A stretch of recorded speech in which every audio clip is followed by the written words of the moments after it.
इसे तो हमें क्वेश्चन दिया गया है, उसमें हमें फाइंड करना है कि ये जो इक्वेशन है वो लीनियर डिपेंडेंट है या फिर लीनियर इंडिपेंडेंट है। ये लीनियर ट्रांसफॉर्मेशन का एक क्वेश्चन है, ठीक है।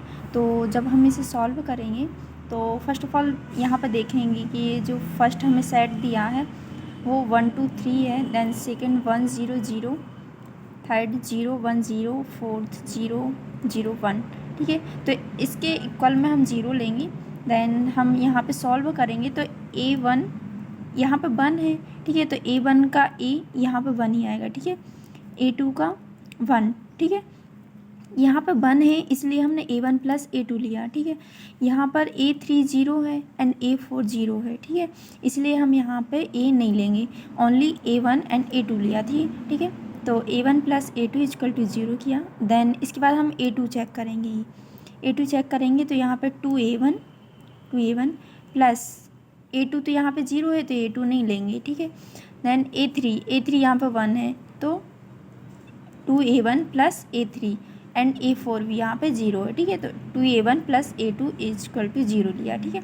देन इसके बाद हम A3 चेक करेंगे तो A3 यहाँ पे 3A1, यहाँ पे 3A1, A2 यहाँ पे 0 है एंड A3 भी 0 है, देन A4 यहाँ पे 1 है, ठीक है। तो A4 तो हमने यहाँ पे इक्वेशन बनाई 3A1 plus A4 equal to 0, ठीक है। तो इसमें आपको समझ में आया होगा कि जहाँ जहाँ पर इसमें वैल्यू दी है तो उसे हमने ले लिया है एंड जहाँ पर 0 लिखा हुआ है तो उसे छोड़ दिया है, ठीक है।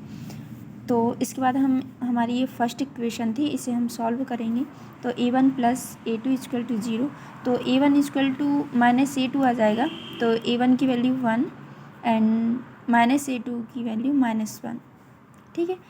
देन इसके बाद हम सेकेंड इक्वेशन लेंगे, यहाँ पे सेकेंड इक्वेशन है 2A1 plus A3 equal to 0, तो थर्ड इक्वेशन में को सॉल्व करेंगे हम तो A1 की वैल्यू तो यहाँ पे 1 है, तो A1 की वैल्यू जब पुटअप करेंगे तो क्या आ जाएगा 2, क्योंकि यहाँ पे 2A1 है तो A1 की वैल्यू अगर हम यहाँ पे 1 रखेंगे तो 2 आएगा, ठीक है।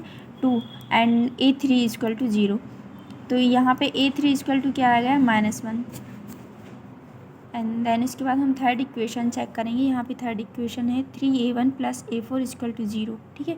तो इसे जब हम करेंगे तो क्या आएगा 3 प्लस A4 इक्वल टू 0, क्योंकि यहाँ पे 3A1 है, A1 की वैल्यू क्या है हमारे लिए यहाँ पे 1 है, ठीक है।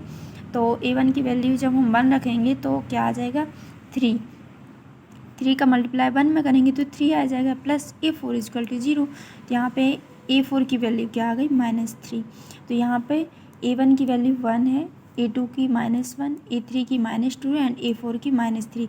और इस हमारी जो लीनियर ट्रांसफॉर्मेशन की जो प्रॉपर्टीज़ हैं वो कहती हैं कि अगर इफ़ ऑल वेक्टर आर 0, अगर हमारे ऑल वेक्टर्स हैं वो 0 होंगे तो हमारा लीनियर इंडिपेंडेंट होगा, और अगर हमारे if all vectors are not zero, मतलब कुछ 0 होंगे और कुछ 0 नहीं होंगे तो वो लीनियर डिपेंडेंट होगा। तो इसमें तो हमारे 0 नहीं हो रहे हैं, ठीक है, 0 नहीं है तो ये क्या होगा लीनियर डिपेंडेंट।